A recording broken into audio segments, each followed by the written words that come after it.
আসসালামু আলাইকুম প্রিয় দর্শক, কেমন আছেন সবাই? আশা করছি সকলে ভালো আছেন। সকলকে জানাচ্ছি মনিহার ট্যুরস এন্ড ট্রাভেলস এর পক্ষ থেকে শুভেচ্ছা ও স্বাগত। আজকে যে বিষয়টা নিয়ে কথা বলবো সেটি হচ্ছে সৌদি আরবের ওয়ার্ক পারমিট ভিসা নিয়ে কথা বলবো। আপনারা যারা সৌদি আরবে ওয়ার্ক পারমিট ভিসাতে যেতে যাচ্ছেন তাদের জন্য সুখবর।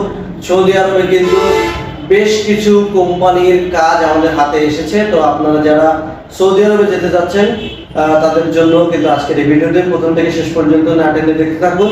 কথা না বাড়িয়ে সাথে সাথে চলে যাবো ভিডিওতে। তো চলুন ভিডিওটি শুরু করা যাক। তো প্রিয় দর্শক, আমাদের কাছে কিন্তু সৌদি আরবের বেশ কিছু কাজ এসে পৌঁছাইছে। আজকে সেই কাজগুলো সম্পর্কে আপনাদেরকে জানাবো বেতন সম্পর্কে এবং আরো যাবতীয় যে তথ্যগুলো আপনাদের জানা প্রয়োজন বা জানতে চান সেগুলো সম্পর্কে জানাবো। তো প্রথমত আমাদের কাছে যে বিভিন্ন কোম্পানির যে কাজগুলো আসছে তার মধ্যে যে কাজগুলো আছে যে মার্কেট বা ফ্যাক্টরি কাজ আছে,